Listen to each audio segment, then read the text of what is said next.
Voilà, d'entrer dans la grâce, notre nature de péché, puis la richesse du pardon de Dieu, et enfin les œuvres que Dieu a préparées d'avance pour nous.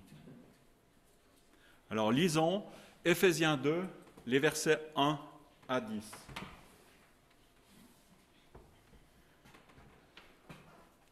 Rendu à la vie par Christ et avec Christ. Je lis Éphésiens 2, les versets 1 à 10. Quant à vous, vous étiez morts à cause de vos fautes et de vos péchés, que vous pratiquiez autrefois conformément à la façon de vivre de ce monde, conformément au prince de la puissance de l'air, de l'esprit qui est actuellement à l'œuvre parmi les hommes rebelles. Nous tous aussi, nous étions de leur nombre. Notre conduite était dictée par les désirs de notre nature propre, puisque nous accomplissions les volontés de la nature humaine et de nos pensées, et nous étions, par notre condition même, destinés à la colère tout comme les autres. Mais Dieu est riche en compassion. À cause du grand amour dont il nous a aimés, nous qui étions morts en raison de nos fautes, il nous a rendus à la vie avec Christ. C'est par la grâce que vous êtes sauvés.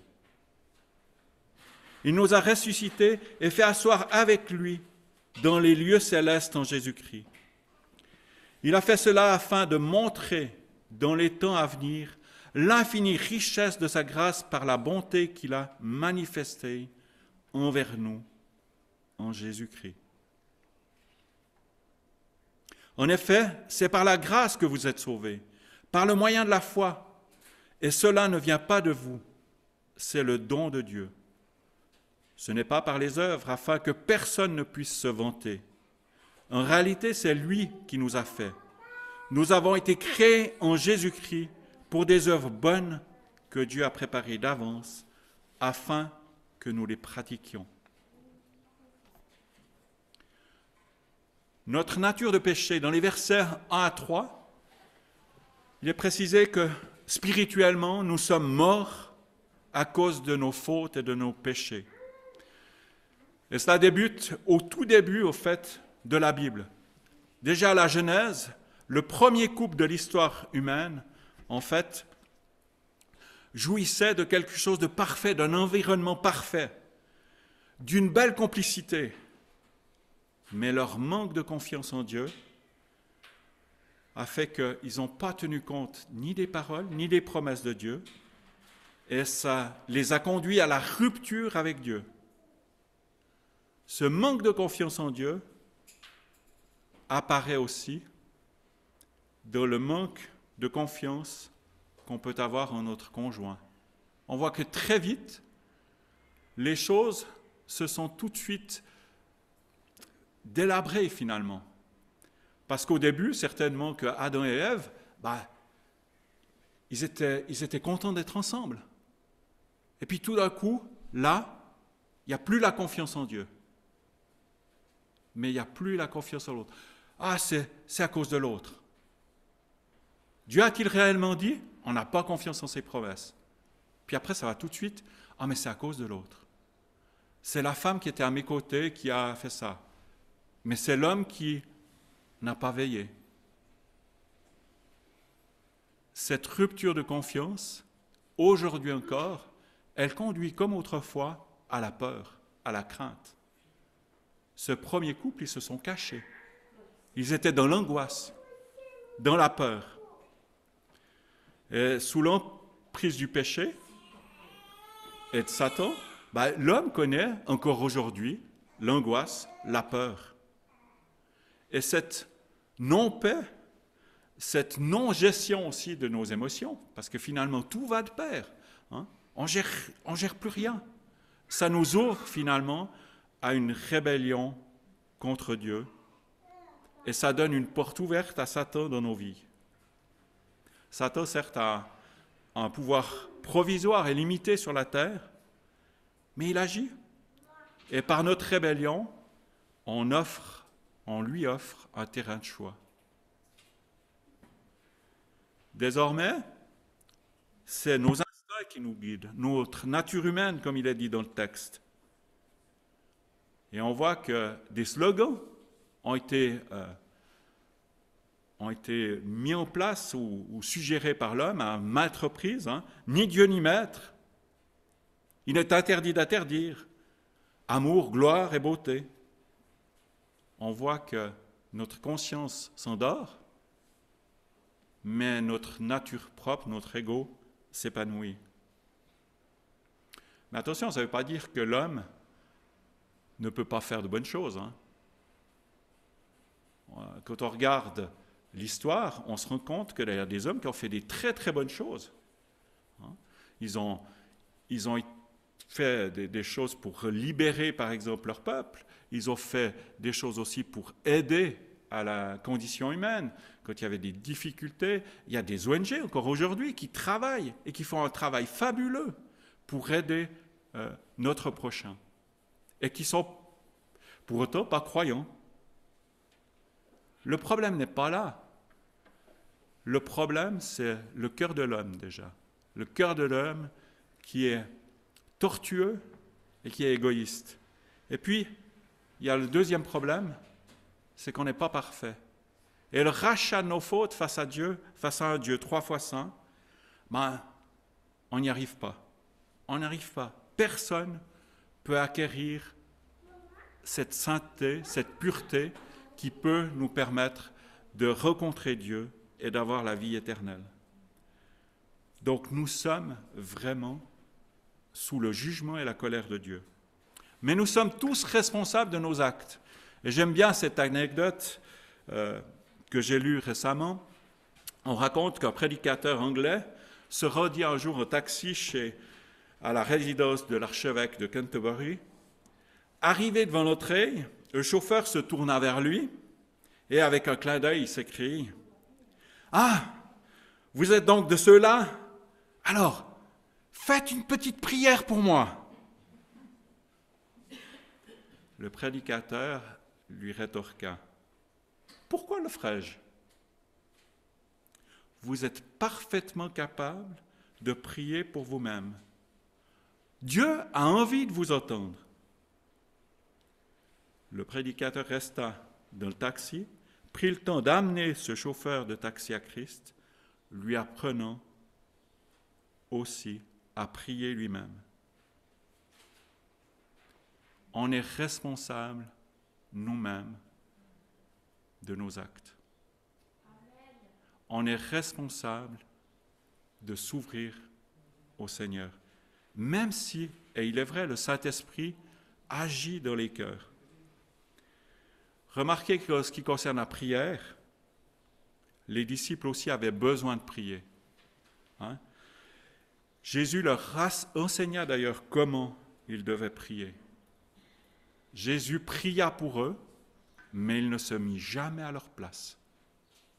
Eux ont dû aussi prier. La richesse du pardon de Dieu, sa compassion et son amour. C'est vrai que j'ai juste fait un petit portrait du début de l'humanité, mais on voit très vite que Dieu intervient en grâce. Il va à la rencontre d'Adam et Ève et pourvoit à leurs besoins. Il introduit la mort, mais annonce déjà le plan de salut possible. Alors la mort, est-ce que c'est une grâce? Ah, vous ne savez pas. Est-ce que la mort est une grâce? Je me suis posé la question. Puis je me suis dit, finalement, je vais poser une autre question. Est-ce qu'on voudrait vivre éternellement dans le péché, dans la violence, dans la justice, dans la souffrance, puis vous pouvez rajouter tout ce que vous voulez? Si on réfléchit comme ça, la mort est une grâce. C'est vrai que la condition humaine n'est pas facile. Et la mort n'est pas facile, c'est un cap qui est vraiment difficile. Et c'est toujours une souffrance. Et d'ailleurs, la parole de Dieu le dit, consolez, consolez, consolez mon peuple. On a besoin de consolation quand on est dans la souffrance. Jésus a été ému de compassion. Jésus a pleuré, Jésus a regardé, Jésus a tendu la main, Jésus a touché. C'est vrai. Mais la mort est une grâce parce que Dieu a pourvu au salut et pourvoit à une vie éternelle dans sa présence, dans sa paix, dans sa joie. Mais on voit aussi que Dieu a agi à travers toute la Bible, on voit qu'il a agi auprès d'hommes et de femmes. Et je cite quelques exemples. Par exemple, Anne, qui n'avait pas d'enfant et qui était méprisée à cause de cela. Dieu a pourvu là aussi, il a répondu à sa prière et elle a donné la naissance à Samuel, un grand prophète en Israël. David, Dieu l'a accompagné dans son plus jeune âge. Lorsqu'il devait se battre contre le lion, contre le loup, etc., il est intervenu. Puis après, quand il a été roi, il est intervenu, il lui a fait grâce aussi. David n'a pas été parfait. Alors bien sûr, on voit le David qui combat Goliath. Mais il y a David aussi qui a chuté, qui a commis l'adultère, qui n'a pas toujours été correct vis-à-vis de Dieu. Il a fait des choses que Dieu ne voulait pas qu'il fasse. Mais Dieu a usé de grâce et David est dans la lignée des ascendants de Jésus du Messie. On voit aussi Ruth, la Madianite, qui est étrangère, qui est migrante. Dieu va lui donner une famille, Dieu va lui donner un avenir. À la Samaritaine, une vie, 7 maris, et même l'homme avec lequel elle est actuellement, Jésus lui dit, mais c'est même pas ton mari. Donc une vie faite difficile, une vie broyée, et Jésus lui donne de nouvelles perspectives. Quel que soit notre chemin de vie, Jésus nous donne de nouvelles perspectives. Dieu a donné des promesses, il les a tenues dans le passé, il les tient aujourd'hui et il les tiendra jusque dans l'éternité. Une vie nouvelle? Oui. Et il est dit dans le texte, à cause du grand amour dont il nous a aimés, nous qui étions morts en raison de nos fautes, il nous a rendus à la vie avec Christ. À cause du grand amour dont il nous a aimés. Dieu a prouvé son amour pour moi en acceptant que Christ vienne jusqu'à la croix pour souffrir pour mes péchés. Et non seulement il souffre pour mes péchés, mais il me donne aussi une vie nouvelle. C'est 2 Corinthiens 5,17, et j'aime bien ce passage. Si quelqu'un est au Christ, il est une nouvelle créature, de nouvelles perspectives. Les choses anciennes sont passées, voici toutes choses sont devenues nouvelles. Notre passif est réglé. Est-ce que je suis moi-même conscient de ce privilège? Est-ce que je suis conscient que c'est Dieu qui a fait ce pas décisif à mon égard? Dans Jean 4, les versets 9 et 10, il est dit « L'amour de Dieu a été manifesté envers nous, en ce que Dieu a envoyé son Fils unique dans le monde, afin que nous vivions par lui. Et cet amour consiste non point en ce que nous avons aimé Dieu, mais en ce qu'il nous a aimés et a envoyé son Fils comme victime expiatoire pour nos péchés. » Dans cette richesse du pardon de Dieu, Dieu nous donne aussi un statut, un privilège qu'il nous a accordé.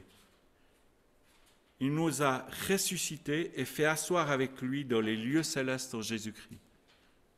Assis avec Jésus dans les lieux célestes. Un statut éternellement acquis, par pure grâce.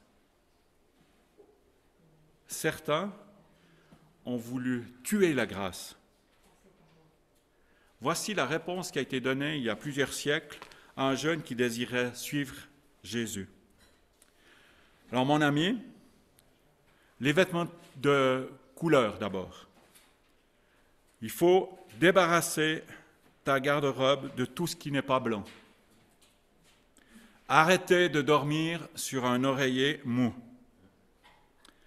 Vendre tes instruments de musique et plus jamais manger de pain blanc,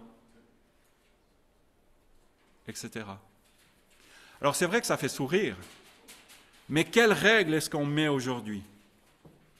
Quelles règles inconscientes on met aujourd'hui?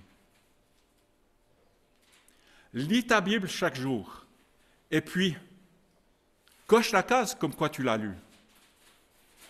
Est-ce que c'est ça? Alors je ne dis pas que ce n'est pas bien de lire sa Bible chaque jour. Bien au contraire. Mais quelle est ma motivation? Quelle est ma manière de voir les choses? Est-ce que cette parole, est-ce que je la lis parce que je suis attaché à Dieu? Parce que je veux ce moment d'intimité avec lui? Parce que Dieu nous aime? Est-ce que je l'aime en retour? Ou est-ce que simplement j'aurais coché la case? Mais ça peut être d'autres cases. On tue la grâce de différentes manières. Dieu est grâce. Dieu a tout accompli. Dieu veut notre sanctification et nous accompagner pas à pas dans notre chemin. Et il ne veut pas qu'on ait des règles comme ça, où on coche. Mais dans nos familles, avec nos amis, est-ce qu'on coche? Est-ce qu'on... Ah, chérie, oui, alors aujourd'hui, j'ai fait la vaisselle. Non, c'est pas vrai, c'est toi qui l'as faite, alors ok. Et puis, non. Non. Si ma femme fait quelque chose pour moi, elle ne le fait pas parce qu'elle va cocher. Elle le fait simplement parce qu'elle aime et j'en suis reconnaissant, parce qu'elle m'aime. Si je fais quelque chose pour elle, c'est aussi par amour. Ce n'est pas simplement parce que je veux cocher cette case-là. Je vais le faire par amour, je vais le faire pour lui plaire. Mais je ne vais pas le faire simplement parce qu'on a fait un règlement interne de 18 pages. Quelle est ma relation avec Dieu? Est-ce que je fais ceci ou alors cela simplement pour plaire à Dieu? Ou est-ce que je fais ceci ou cela parce qu'il m'a aimé le premier et parce que je l'aime?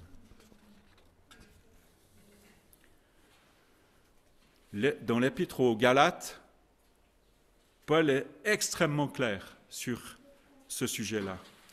Je vais vous lire Galates 2, les versets 15 à 21, parce que je trouve que c'est extrêmement clair qu'on est vraiment sous la grâce. Galates 2, les versets 15 à 21. Cependant, nous savons que ce n'est pas sur la base des œuvres de la loi que l'homme est déclaré juste, mais au moyen de la foi en Jésus-Christ.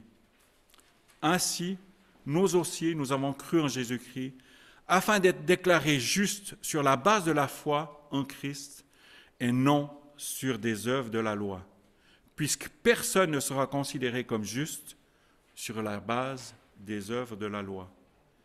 Mais si en cherchant à être déclarés justes en Christ, nous avons été trouvés pécheurs nous aussi, cela signifie-t-il que Christ serait un serviteur du péché? Certainement pas. En effet, si je construis ce que j'ai détruit, je me présente moi-même comme coupable, puisque c'est la loi qui m'a amené à mourir à la loi afin de vivre pour Dieu. J'ai été crucifié avec Christ, ce n'est plus moi qui vis, c'est Christ qui vit en moi. Est-ce que je vis maintenant dans mon corps? Je le vis dans la foi au Fils de Dieu qui m'a aimé et qui s'est donné lui-même pour moi. Je ne rejette pas la grâce de Dieu. En effet, si la justice s'obtient par la loi, alors Christ est mort pour rien. Vivre sous les lois pour plaire à Dieu, c'est rendre la croix inutile. Donc Christ serait mort pour rien. Certains croyants au début du christianisme auraient souhaité que chacun soit circoncis. C'était un rite qui était chez les Juifs, qui existe encore aujourd'hui. C'était un signe, en fait, pour les Juifs d'appartenance à Dieu. Et au début du christianisme, certains auraient voulu que l'ensemble des croyants soient sous ces rites. Mais tout de suite, les apôtres ont dit non, stop, non pas les rites, la grâce. Nous savons que ce n'est pas sur la base des œuvres de la loi que l'homme est déclaré juste, mais au moyen de la foi en Jésus-Christ. C'est vrai que c'est peut-être plus facile d'un certain côté de se dire je vais me contenter de rites, de lois, et puis ça suffit. Ça fonctionne. Mais ce n'est pas ce que Dieu veut. Dieu ne veut pas qu'on fonctionne sans relation intime avec lui, sans relation authentique. Dieu, dès le départ de la Bible, et à travers toute la Bible, nous montre qu'il souhaite une vraie relation avec l'homme, avec une relation pleine d'amour, de miséricorde et de grâce. Dieu nous tend la main. Cette richesse de sa grâce pour nous n'empêche pas que la colère de Dieu a été sur Christ qui a été crucifié à ma place, à notre place. La colère de Dieu se révèle du ciel contre toute impiété et toute injustice des hommes qui, par leur injustice, tiennent la vérité prisonnière. Ça, c'est Romains 1, 18. Mais c'est vrai que dans le sacrifice de Christ, la colère de Dieu, à cause de mes fautes, à cause de nos fautes, s'est reportée sur Christ. Mais la colère de Dieu n'a rien à voir avec une colère humaine, émotionnelle, excessive, incontrôlée, injustifiée. Non, la colère de Dieu est l'expression de la justice et de la sainteté de Dieu. La justice face au péché de l'homme. Dieu est saint, il ne tolère absolument pas le péché. Dieu est aussi vrai et il accepte que la vérité. Mais Dieu patiente. Il pourrait tout détruire. Il pourrait tout anéantir. Et pourtant, il patiente parce qu'il désire que les hommes viennent à la connaissance de sa grâce. Et par l'œuvre de son esprit, eh bien, il convainc les hommes de péché. Quand le défenseur sera venu, c'est Jésus qui l'a dit, l'Esprit de vérité, il vous conduira dans toute la vérité, car il ne parlera pas de lui-même, mais il dira tout ce qu'il aura entendu et vous annoncera les choses à venir. Il révélera ma gloire parce qu'il prendra de ce qui est à moi et vous l'annoncera. Tout ce que le Père possède est aussi à moi. Voilà pourquoi j'ai dit qu'il prendra de ce qui est à moi et vous l'annoncera. Le Saint-Esprit agit dans tous les cœurs. Il veut annoncer la grâce de Dieu. Richesse de sa grâce, pas par nos œuvres, mais par le don de Dieu. Pas de vantardise. Certains ont demandé à l'époque à Jésus, ils se sont présentés devant Jésus et puis ils lui ont dit « Que devons-nous faire pour accomplir les œuvres de Dieu ?» Et qu'est-ce que Jésus a répondu? Ça c'est de Jean 6, sauf erreur. Que devons-nous faire pour accomplir les œuvres de Dieu? Jésus leur a répondu, l'œuvre de Dieu, c'est que vous croyez en celui qu'il a envoyé. L'œuvre de Dieu, c'est que vous croyez en Jésus-Christ.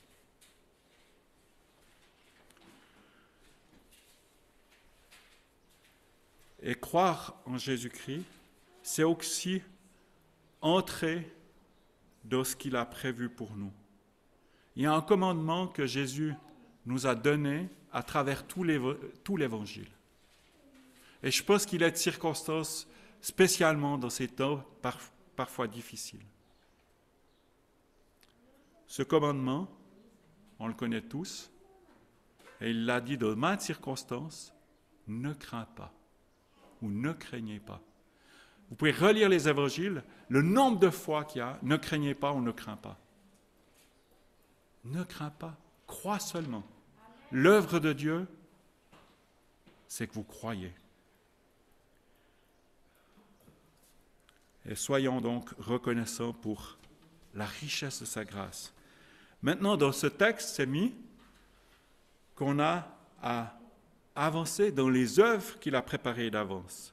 Car nous sommes son ouvrage, si on a accepté Jésus, ayant été créés en Jésus-Christ pour de bonnes œuvres que Dieu a préparées d'avance afin que nous les pratiquions. Quelles sont donc ces œuvres préparées d'avance? Glorifier son nom, certes, mais j'aimerais simplement, dans ce moment, relire la prière de Jésus, la prière que Jésus a enseignée à ses disciples et qu'il nous enseigne. Parce que finalement, entrer dans les œuvres préparées d'avance, c'est croire, mais si on prend cette prière, notre Père qui est aux cieux, l'œuvre de Dieu, c'est croire que Jésus a tout accompli. Donc, que Dieu est notre Père, qu'il nous voit, qu'il prend soin de nous. Que ton nom soit sanctifié. Croire que Dieu est saint et qu'il me justifie pleinement par l'œuvre de Jésus sur la croix. Que ton règne vienne, que ta volonté soit faite sur la terre comme au ciel. Notre désir, mon désir, que sa volonté s'accomplisse dans ma vie, dans nos vies. La paix, la justice, la joie de Dieu dans ma vie, dans nos vies. Croire que Dieu le fera, qu'il régnera. Je veux qu'il règne. Et comme le disait l'apôtre Paul, je prie que Dieu illumine les yeux de votre cœur pour que vous sachiez quelle est l'espérance qui s'attache à son appel. Donne-nous aujourd'hui notre pain quotidien, savoir exprimer notre reconnaissance pour tout ce qu'il nous donne. Croire qu'il nous donne vraiment notre pain quotidien. Certaines fois, on a l'impression que c'est nous qui l'acquérons tout seuls.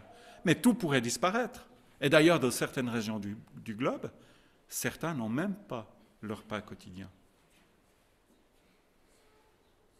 Pardonne-nous nos offenses, comme nous aussi nous pardonnons à ceux qui nous ont offensés. Dieu pardonne par Jésus-Christ. Entrons aussi dans ce chemin de pardon les uns vis-à-vis des autres. Nous sommes perfectibles, nous sommes imparfaits, nous blessons l'autre. Et bien que nous puissions entrer dans ce chemin de pardon. Ne nous induis pas en tentation, mais délivre-nous du malin. Dieu veut nous secourir. Est-ce que je crois que Dieu peut me délivrer du mal? Est-ce que je crois que Dieu m'apporte cette liberté? Est-ce que je veux y croire? Demandons-lui son secours et agissons avec foi et confiance en lui. Car c'est à toi qu'appartiennent dans tous les siècles le règne, la puissance et la gloire. Reconnaissons-le comme le Tout-Puissant, le Tout-Suffisant.